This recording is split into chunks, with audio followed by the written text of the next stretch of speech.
analyst, Eugene Robinson, associate editor and Pulitzer Prize-winning columnist of the Washington Post. Gene, good evening. Evening to you, Keith.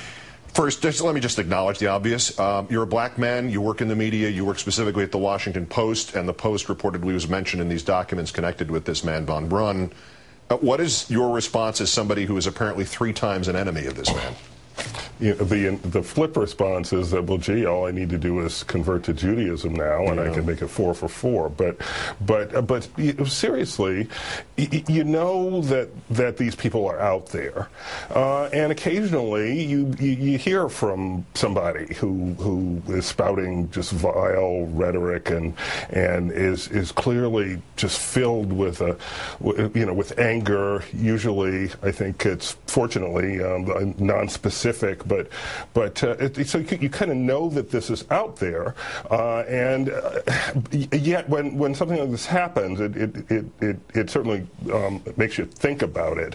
And just today, I was thinking about a voicemail that I got earlier in the week from one of these people, again, non-specific, anonymous, yet with this incredible anger in the tone and in the awful language that he used. Racial and other slurs, you think about those and you wonder, well, maybe you should pass a few more of those off to security. Yeah, you said non-specific.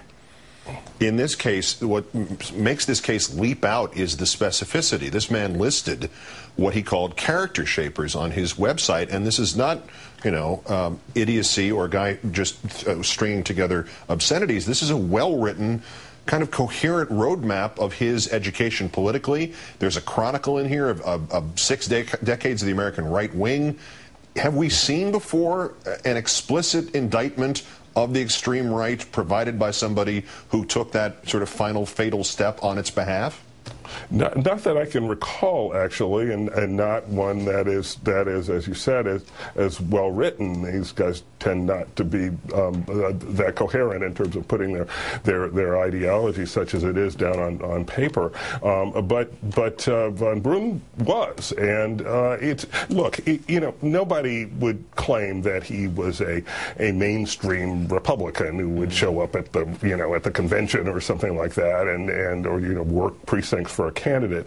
But the idea that somehow his ideology, his ideas, his warped sense of the world is in any remote way related to anything you've ever heard from the left is just incredible. It's just an incredibly, not just lame, but almost insane thing to say. Yeah, no, I went further. You say almost. I said that was an insane thing to say. But let's back to the first guilty party here.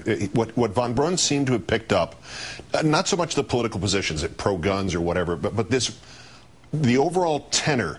That urgency to it, the right-wing suggestion that these are anvils upon which something essential about America will either live or die, depending on what you personally do, the generic you. Does that element of the right wing seem to be the pivot here, that von Brunn felt obliged to act because he had been convinced or been led to believe that his country, his version of this country, is in danger? It could be. I think that's an interesting and I think correct way to look at it, because in these cases you get the sense of people feeling there's an urgent danger of losing America. Now, it's the America they think we're about to lose is an America that never was. It's an America where the Constitution prohibits an income tax, and that we're on the gold standard, I guess, and there's no Federal Reserve Bank and on and on. But the anger does seem to spring from the sense of emergency, and this odd sense that our elected officials, for example, a president who comfortably won the popular vote and won a landslide of the electoral vote, Democrats in Congress who increased their majorities by popular vote, popular will, that our elected officials are somehow taking the people's will out of their hands or not representing that will when it was clearly expressed. So this is an undemocratic ideology in every sense of the word. I, by the way, completely concur with you that there'd be no mistaking this man who did this for a rank-and-file Republican, and any impression that would have been left that way is wrong. Having said that, about Republicans and the humoring and embracing of the right-wing sideshow freaks who claim America is in danger in this way, leading to this as the most extreme example of that. Is there a way for them to continue to do this without essentially spitting on the memory of the Museum Guard or the Jewish groups or just the people who were not harmed and were psychologically damaged yesterday? Or is this the moment at which somebody in the Republican Party has to stand up and go, you do not have anything to do with us and we will have nothing to do with you?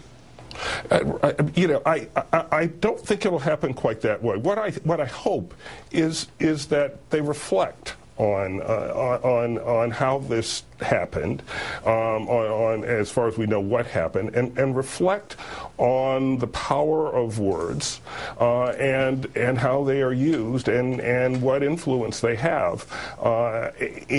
Who knows what influence this guy? This guy was around the bend when you and I were, in diapers, apparently.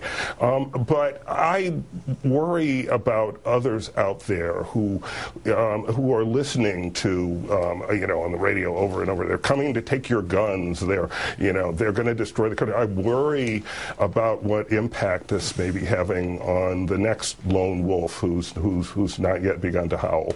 And the final irony is that Stephen Johns was opening the door open to a man who we thought needed help and lost his life in doing so. Eugene Robinson of the Washington Post and also of MSNBC, as always, Gene, especially in this case. Great thanks. Good to be here, Keith. 17% of Republicans having told Gallup that no one speaks for their party, and the top three actual runners-up to no one, including Dick Cheney and Rush Limbaugh, one Republican now taking the intriguing but possibly fatal career step of criticizing both Cheney and Limbaugh. Our fourth story in the countdown, Mark Sanford, the future former Republican governor of South Carolina. The governor, heretofore known largely because he refused government stimulus money until a high school senior took him to court and won, was asked by ABC News whether having Dick Cheney seen as the GOP standard bearer is good for the party. Probably isn't. To really keep an invigorated political system, you got to have new voices stepping in and stepping to the plate and giving their opinions. And anytime you have some of the senior leaders continuing to lay out their case for what they believe, it probably usurps the voice of new leaders who would be coming in. Having thrown that rock at that dragon, the governor then said about Mr. Limbaugh, if you've got a disproportionate microphone, you might want to share it. This all comes after that aforementioned Gallup poll that said most Americans don't have a clue who speaks for the Republican Party, Republicans included. Joining us now, the Washington correspondent for New Yorker magazine, Ryan Lizza. Ryan, good evening. Good evening, Keith. Okay, how much trouble did Mark Sanford just get himself into? Well, if history informs us on this, he'll be apologizing to, at the very least, Mr. Limbaugh sometime this week. But honestly, he does, and seriously, he has a chance here. This is a big event now. When you criticize Limbaugh as a Republican, it becomes a big media story. The crawlback is embarrassing. And Sanford's different from someone like Colin Powell or a moderate Republican. Sanford's got real credibility on the right. He became a hero of fiscal conservatives for opposing the stimulus money. As governor, he's got a low tax record, so the tax cutters in the Republican Party like him. If he stands his ground here, I think this could be a big moment for him in the run-up to 2012, because he's got the credibility on the right. It could be a sort of Nixon to China moment for a conservative, and that's what a Republican needs to sort of break out of the pack. And if not he, who would it be then who's going to actually break this pattern, this cycle? I don't know. A few months ago we thought it was Bobby Jindal until he gave his speech and everyone panned that, and his star has sort of faded. I mean, I still tend to think the way the Republican Party works is the sort of, it goes to the next person who's sort of in line, and and maybe that means someone like Romney and Palin, because they're familiar, they've been around the block once. I still think that they're the two people to watch most closely.